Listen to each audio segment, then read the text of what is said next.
It never ceases to amaze me about how overrated, not overrated, what's the word I'm looking for?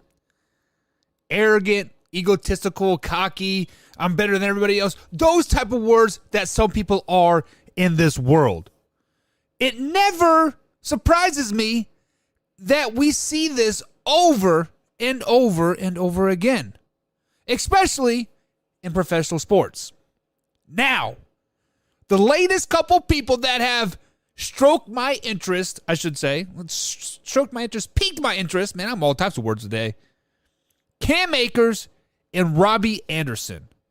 Both of these players were unhappy in their situations for whatever reason.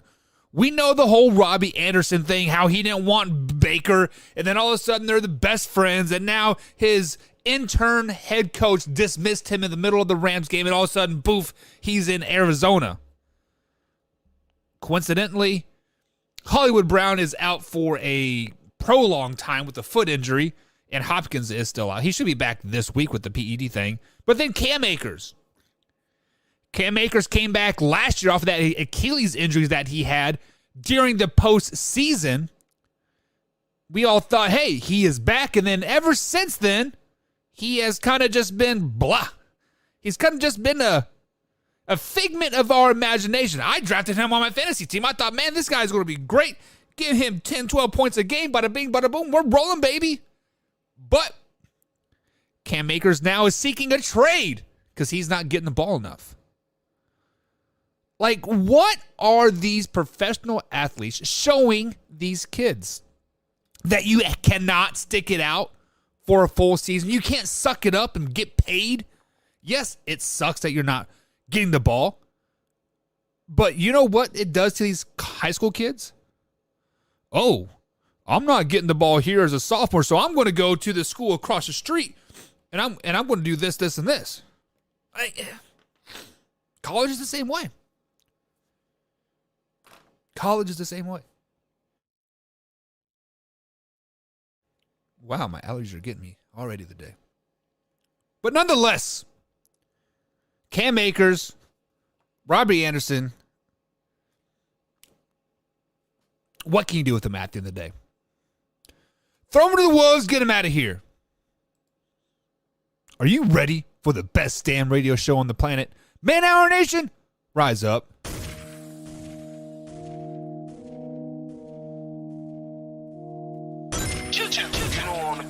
Every time, no. I would like to personally welcome you to Man Hour After Dark. Say that thing. While I bring you the host, Mike, Buck, and Cone. You know who coming to the stage. Sports talk than what you about to hear right here. I second that. Go. You know that it's us when we talking about sports. Giving you facts on the field to the core. Tune in, we need the support. 1 hour too short, then listen some more. On all your stations, not dropping no music. Starts like Adidas, but Nike just do it. Down 4 in the 4th, we go for the win. Michael 2 seconds, we taking it in. Buck, Mike, and Combs. You know what's going on. Man, now we're After Dark, no LA. We the big spark. No 4th and inches, won't cut short. Got the best talking, it's all sports. Buzzing more than buzzer beaters. We coming live, all 3 speakers go.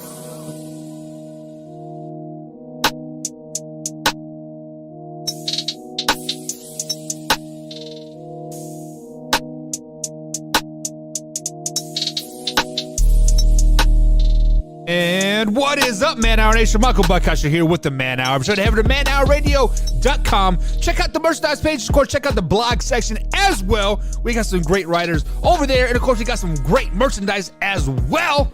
Woo! We dropped the fire merch of, like, this month, and it's fire, as Michelle likes to say. It's fire. But if you guys are new here, consider subscribing to our YouTube channel, youtube.com/Man Hour. And of course, you can find us on facebook.com/Man Hour as well. We are active on both sites, and we love to interact with you guys. So if you want to interact with us, jump in the chat, live chat every Monday through Thursday, 8 a.m. East Coast time. Coming Fridays, probably next week, depending on how my playoffs go.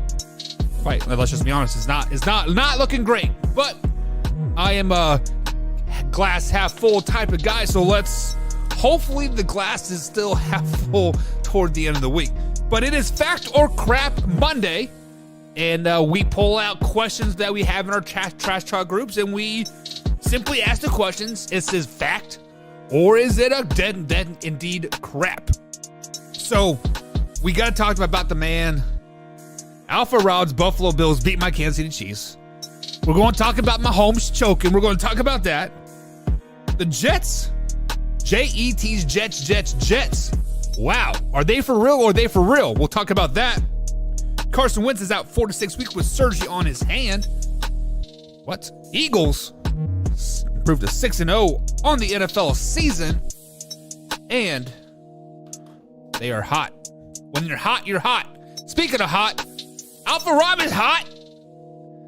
Fresh off that victory, congratulations to my man Alpha Rob. His Buffalo Bills did beat my Kansas City Chiefs 24-20. It was a great defensive slugfest, and then all of a sudden in the the end of the first quarter, or the first half, I should say, boom, it was like 22 seconds, boom, 10 points happened. And I had a great joke lined up for 12 seconds for Alpha Rob because the Kansas City Chiefs went down and scored in 12 seconds on him. But then, obviously it did not, pan out too well in my win category. And Alpha Rob says, what about that hurdle? What about that hurdle? Like, did you see that coming? I certainly did not. I was kind of expecting him to truck the dude, honestly. But when he, went that dude's probably 6 foot tall. And Josh Allen just hurdled him like a freaking 3-year-old. Man, Josh Allen is, he is freakishly athletic. Like, you do not expect a 6'5", 6'6" quarterback that big to be able to do what he did on that field. Like, it just, I did not see it happening at all. And speaking of did not see happening, I did not see my Kansas City Chiefs ultimately. What's going on here? You're not going to record? Come on, man. I set up the hotkeys just for you, baby. Oh, well. Back to what I was saying. As I was saying, I was not expecting the Kansas City Chiefs to really lose to the Buffalo Bills, and that's exactly what they did on Sunday afternoon here in Week 6 of the NFL 2022 season. Buffalo Bills came out, and, it was a great defensive battle. That was not what we were expecting unless you're Tony Romo and you called the exact score. But, hey, we'll go ahead and move past that because Combs got a conspiracy theory about that coming up here on Man Hour on Wednesday. But fact or crap, Mahomes choked away the win versus the Kansas City Chiefs. So as you guys know, the last offensive play for the Kansas City Chiefs was an interception by Patrick Mahomes into double coverage. Earlier in that game, on the end zone, Patrick Mahomes threw into double coverage again, and the cornerback for the Buffalo Bills came down with it in the end zone. Basically, out-monstered number 11 for the Kansas City Chiefs, what it came down to. Buffalo Bills are a pretty damn good team. So factor crap that Patrick Mahomes choked away that game, guys, that is absolutely crap. Because I see Alpha Rob, your guy Mahomes choked again. He has really never choked before ever, and he just happened to make one bad play in a very critical part of the game. So when we say Patrick Mahomes choked, that basically is saying that the Buffalo Bills shouldn't have won that game. The Buffalo Bills definitely outplayed the Kansas City Chiefs. Stephon Diggs, my Lord. That man is a boy, is a man among boys out there. He took number 23, the rookie rookie cornerback for the Kansas City Chiefs, and made him child's play. He said, bad baby, go back to the corner. Do you realize how good Stephon Diggs is? That Buffalo Bills defense got to Patrick Mahomes quite a bit. Von Miller with 2 sacks and had three sacks total. So to say that he choked, no, he did not choke. Buffalo Bills definitely should have won that game. They were favored to win that game, And when it push comes to shove, 9 times out of 10, Patrick Mahomes probably makes that play. When I say makes that play, not throwing it into double coverage. So to say that, it definitely isn't a choke job, because if it was a choke job, it would have been an interception in the end zone at the end of the game. It wouldn't have been, they had like a minute and some odd seconds left, and they're on like their side of the 30. They're at the negative 30, and no, it wasn't a choke. It was not a choke whatsoever. Alpha Rob says he choked like last year versus he did Cincinnati. Let's flash back to the Cincinnati Bengals game. Was that really a choke job, or was that just the fact that the Kansas City's defense forgot to show up? The Kansas City defense was horrendous last year. Both times when they played the Cincinnati Bengals, they forgot to show up. The defense is not very good. This year they're a lot better because they're getting pressure on the quarterback. Chris Jones is finally earning his money, but Steve Spagnuolo's defenses historically just plain out suck. Let's just be honest about it. They just plain out suck. Plain out suck. 3 points in the second half, Buck. Simmer down now. You know who else averages 3 points in the second half? Averages 3 points in the second half? Philadelphia Eagles. But we'll get into that here in a little bit about how bad the Philadelphia Eagles actually are. So you have one bad game in one season, and all of a sudden you're like, oh, he choked because he only scored 3 points in the second half. What did the Buffalo Bills do against the Patriots when the Patriots ran the ball like 57 times? Was that a Josh Allen choke job, or was he just outcoached? Maybe Zach Taylor outcoached Andy Reid in that second half. Maybe. Who's your coach's name right now? I can't even think of his name. Maybe the Buffalo Bills coach just outcoached Andy Reid. Out offense or out defense Steve Spagnuolo, the defensive guru, right? Maybe that's just the way it is. Maybe. Anyways, I see my man Drew in the chat. He says, howdy, Buck. And I say, howdy, Drew. How are you today, Drew? Hope you're having a fantastic day, my man. Of course, my man Alpha Rob is in the chat. He says, howdy, Buck. I says, what's up, Buck? What is up? What is up? What is up? There you go. Drew, speak some common sense into there, Alpha Rob. He didn't choke. He just got outplayed. The player definitely got outplayed. The playee outplayed the player. Isn't that how it says? The playee outplayed the player. Let's get some lights on this bitch. There we go. Yeah. Set the mood. Because the mood is about to get crazy here, ladies and gentlemen, boys and girls, people of all ages. The New York Jets flexed on the NFL yesterday. On Sunday, week 6 of the NFL season, they went to the Lambeau and they smacked that ass. Aaron Rodgers was thrown around like a rag doll. They were stealing cheese heads off of Packers fans and wearing them.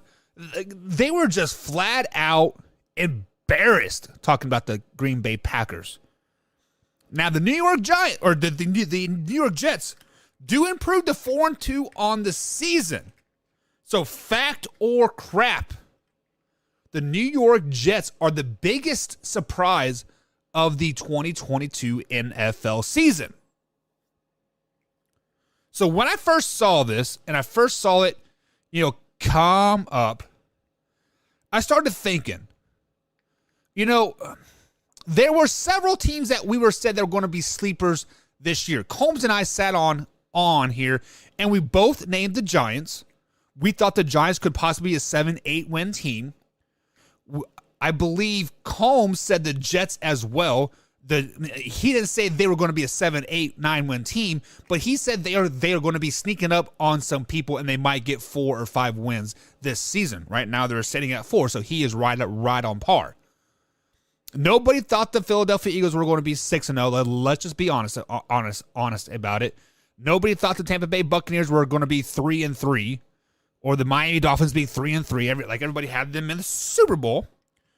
So when I think of surprise, I think of like, wow, they're doing really, really good. Not wow, they're doing really, really bad. Just get that crap off the thing there.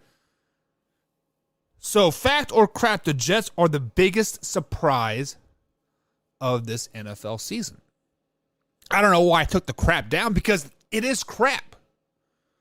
I don't think the Jets are the biggest surprise of this season. I think it comes down to the New York Football Giants. Yes, we had the Giants at 7, 8, 9 wins possibly. Like I said, 6 was their floor and 9 was their ceiling. But it's the fact of how the New York Giants are doing it. Because when they got their head coach from the Buffalo Bills, we thought this was going to be an air raid offense. Saquon Barkley was just kind of going to get thrown out to the wolves and like, see you later, dude. Daniel Jones wasn't going to be the guy, and they were just kind of just going to flutter around and like until he got his guys in. Once he got his guys in, he'll probably be too late and be gone. But D-Ball, however you want to say it, I don't remember. I don't know how you say it, but whatever. He has totally changed the way he has coached. He is arguably the coach of the year. Brian D-Ball. Is it D-Ball or D-Ball? D-E-Ball? Let's go to D-Ball. He is arguably the coach of the year so far, just out of 6 weeks of the NFL season. They're 5-1. They beat the Packers. Their only losses to the Cowboys. Like, yes, they've had a little easy bit of a schedule. But the fact that Brian has coached to the strengths of their players and not tried to make his system fit into players that don't fit into it, right? He has changed his system to fit the players that he has. He is using Saquon Barkley like you should. Run the piss out of him. Make him a wildcat. Hell, give Saquon Barkley the ball 50, 60 times a game. That's still not enough, right? Daniel Jones, nickel and diming him down the field. Name me the number 1 receiver on the New York Giants right now. I'll wait. Name me him. Kenny Galladay? He's out. He's hurt. Tooney? He's out. He's hurt.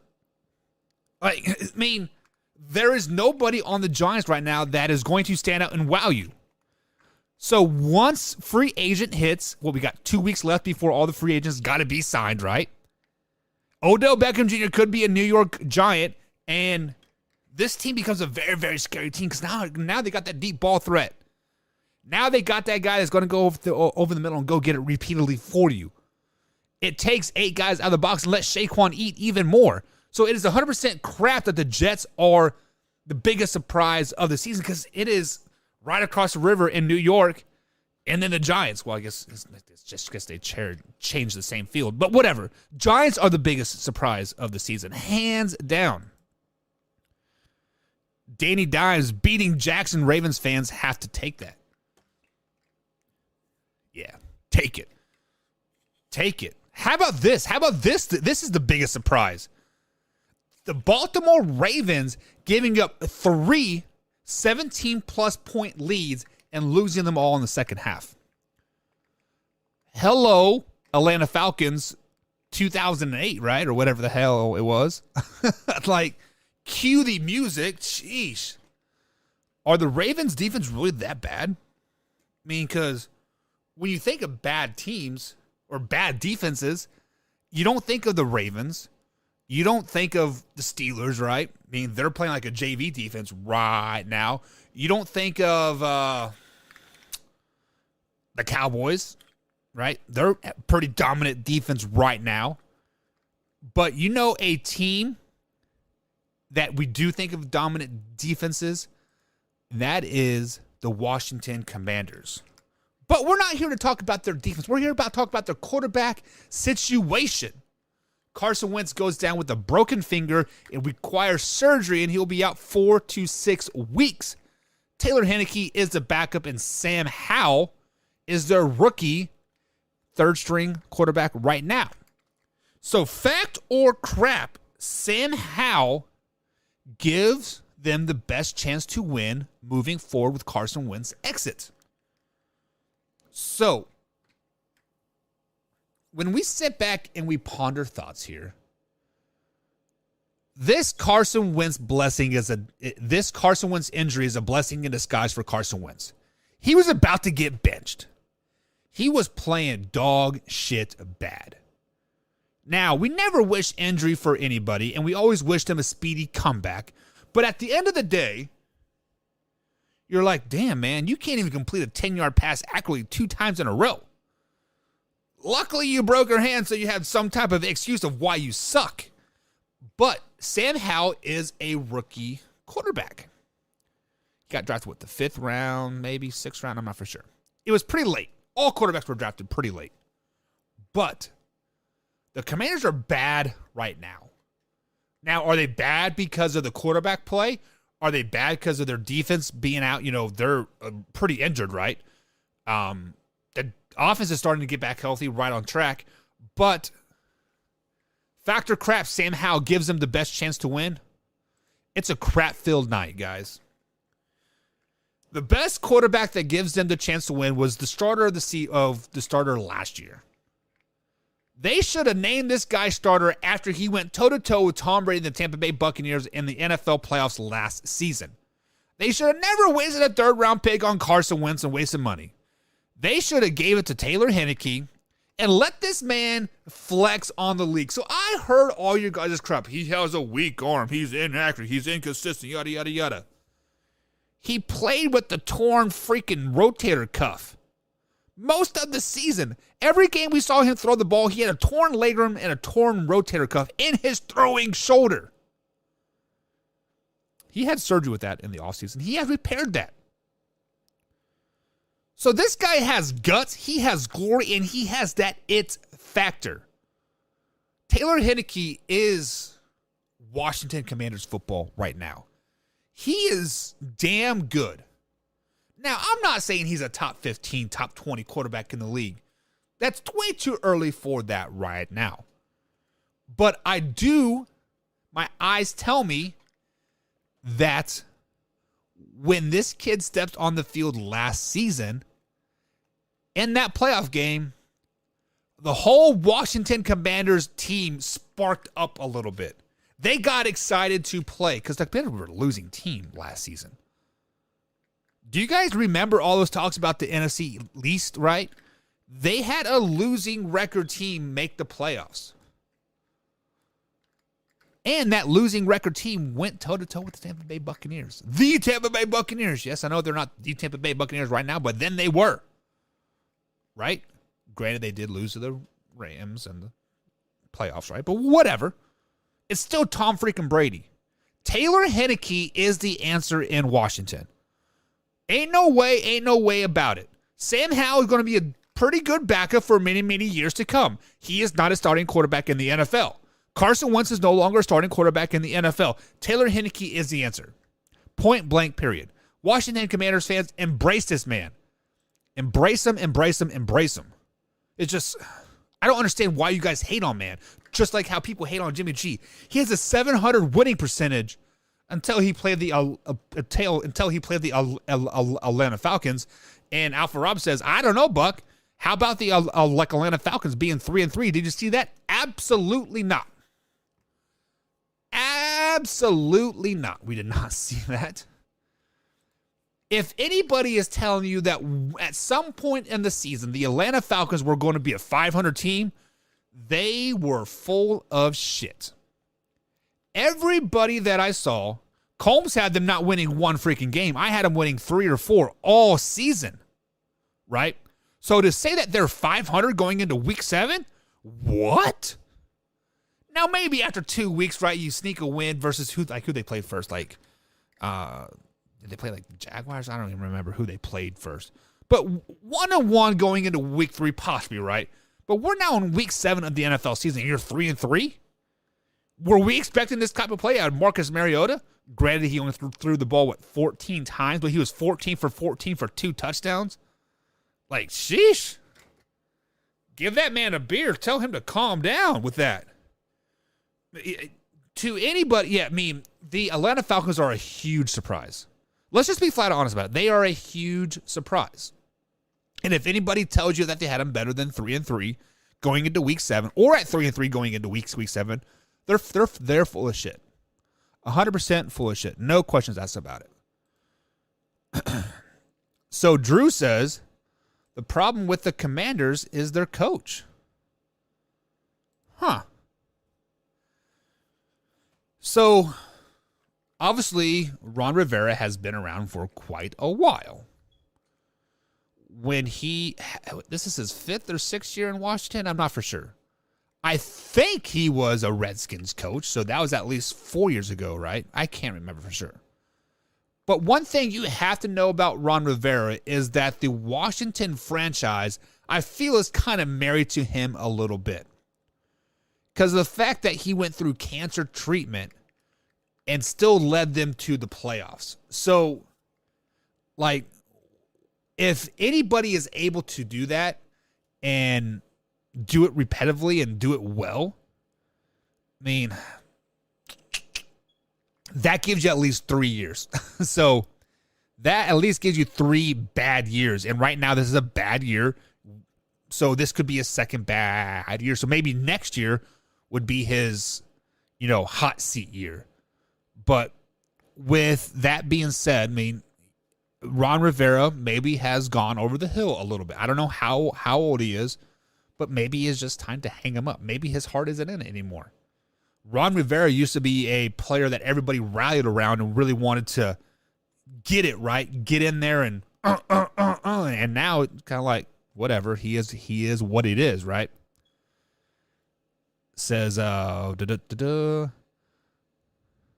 Rob says Falcons tied for first with Tampa Bay's after getting screwed last week. Could have been in first. Oh my God. Do we want to talk about that again? And Tom Brady got fined $1,000 for kicking the dude, or attempting to kick the guy. Like, are we serious right now? Like, are we seriously going to just let Tom Brady do that? Like, it is so freaking dumb. Good Lord.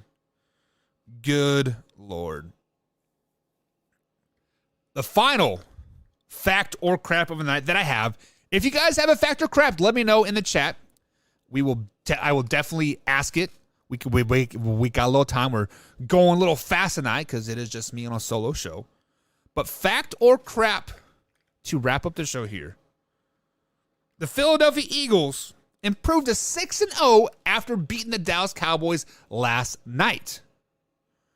Philadelphia Eagles are the only undefeated in the NFL currently.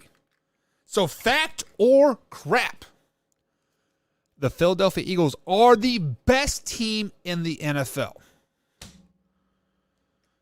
So last week when Beastie put his power rankings out there, I believe he had the Philadelphia Eagles at number 2. Buffalo Bills number 1, Philadelphia Eagles number 2, Kansas City Chiefs number 3. Or the Chiefs and Eagles could have been flip-flopped. I'm not 100% sure. I can't. My mind's kind of foggy. But people lost their minds when the Philadelphia Eagles were not ranked number 1 because they're the only undefeated team. So I'm sure that BC will not have them at number 1 this week either because the Buffalo Bills beat the Kansas City Chiefs. So by default, what team's better, the Chiefs or the Cowboys? I think the Cowboys, I think the Chiefs are a better team than the Dallas Cowboys right now. But I got to take a look at the stats. And when we think of the best team, we are not looking at records in the end. This is not college. Throw that crap out of there. So take your 6-0 and shove it up your pie hole, right? How about this? This team averages 5 points in the second half through the first 6 weeks of the season. A, the Buffalo Bills. B, the Kansas City Chiefs. C, the Philadelphia Eagles. If you guys said C, the Philadelphia Eagles, you are exactly right. Every other team that I named there, the Buffalo Bills and Kansas City Chiefs, They are averaging 12 plus points in the second half. Hell, they're averaging 12 plus points in the third quarter alone. So when you're averaging 5 points in the second half, that tells me two things. One, you are not making halftime adjustments. The coaching staff is a weak link on your team. Two, you have not played very quality opponents. Yes, the Dallas Cowboys are a quality opponent. Yes, the other teams that you have possibly played could be quality opponents. I don't have the record or their schedule in front of me. But I know for a fact that this 6-0 is all smoke and mirrors. This is 100% crap. The Philadelphia Eagles are not the best team in the NFL. Yes, they averaged 20 points in the first half. They averaged 5 points in the second half. Yes, they averaged 150 yards passing in the first half. They also averaged 50 yards in the second half. Yes, they averaged 67.7 yards rushing in the first half. In the second half, they averaged 12.7. So to tell me that this is the best team in the NFL, you are full of, you know what? Look at the emoji right there. You are full of crap. To be the best team in the NFL, you have to have the most dominant team from first kickoff to the final 0-0 of the game. And that right now, look no further than Rutherford, New York, or however you say it. I'm just kidding. It's not the Jets. It's the Buffalo Bills. Buffalo, New York. Bills Mafia. They are hands down the best team in the NFL. Yes, they had a hiccup versus the Miami Dolphins. That was when the Miami Dolphins were flying high, too. I believe it was, like 19-20 or something. It was a really low-scoring, crazy game. Miami Dolphins were 3-0 at that point, right? They were flying high. Yes, they're down low now, 3-3 with Tua being hurt, yada, yada, yada, Hill, and etc. But Buffalo Bills bounced back from that. Teams like the Philadelphia Eagles that are 6-0, that are putting up pretty good numbers in the first half but can't do shit in the second half, this is the Arizona Cardinals 2.0. This is, let me repeat that. Crank up the volume like a little bit. Crank out the earbuds. This is the Arizona Cardinals and Pittsburgh Steelers 2.0. You might be undefeated. You might be the most air-quoted dominant team in the NFL, but you have holes in your team. The Philadelphia Eagles have holes in their team. Hole number one, coaching. When you're averaging 5 points and nearly half the yards in the second half alone of every game, that shows me that you guys are not able to make adjustments. That goes to show you that your coaches are happy with what is going on in the first half, and they are afraid and do not make adjustments in the second half. Strike number one. Strike number two. Yes, you flexed on the Dallas Cowboys. Yes, Cooper Rush was playing pretty damn good. Yes, there was going to be a quarterback controversy in Dallas if Cooper Rush beats you. You smacked that all down. I get it. You guys arguably have, quote, the best defense in the NFL. But also on the flip side of everything that I just said, you did let a backup offense hang around. You did let Cooper Rush score, 20 points. You did let Zeke rush for almost 100 yards. So, think about that. Defense is not very good. Strike number three. 3 strikes and you're out. Look at Jalen Hurts. He's having a good first half. I get it. But when it is time to put the foot on the throat and crack the bones, the Philadelphia Eagles just don't do it. They don't know how to do it, or they're scared to do it. What are the other? It doesn't matter. 3 strikes and you're out. Coaching, defense is overrated, and Jalen Hurts is just not that guy. That is why it is crap. That is why the Philadelphia Eagles will probably be a first-round exit in this year's playoff. That is why they may not win over 10 games this season. That is why if Combs has them at first place in this week's power rankings, it is all to buy into your egotistical fans out there. Oh, fly, Eagle, fly. Man, who cares about the fly, Eagle, fly crap? You guys are terrible at the end of the day. 6-0, throw it out the window. I will do a blind test for you tomorrow. Put up the stats, and you tell me which team is better, and I guarantee you it will not be the Philadelphia Eagles stats. It's simple as that. Alpha Rob, I see your chat, but it's not coming up on my side for whatever reason. It's stupid. He says crap about the Eagles. Eagles are last year's cards. Exactly, my man. You are exactly right.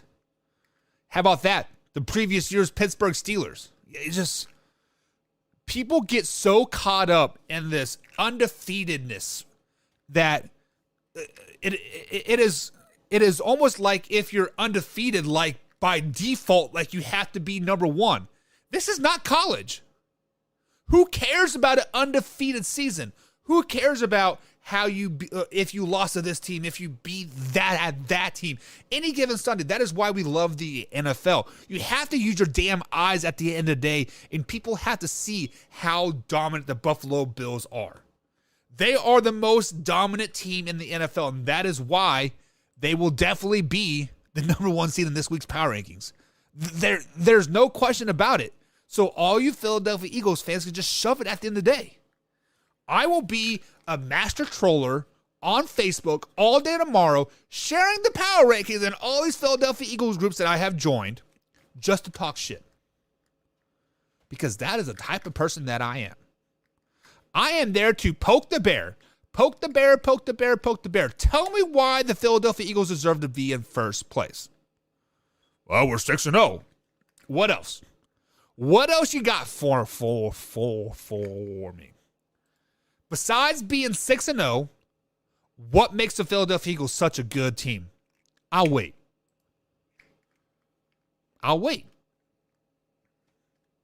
Oh, Eagles fans on Facebook. I'm streaming to Facebook right now. You guys aren't popping in. I see your comments, but I'm not popping them up here because I like to do YouTube.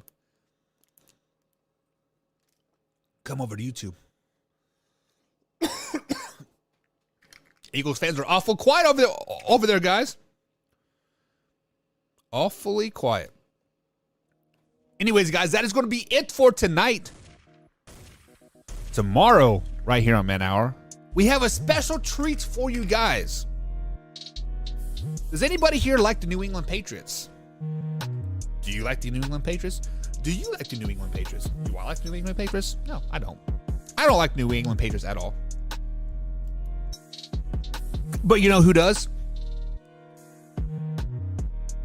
My man, Wayne G.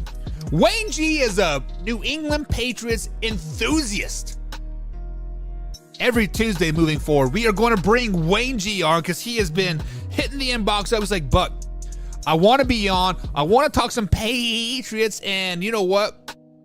Who is the best fan base to troll besides the Philadelphia Eagles and the Pittsburgh Steelers?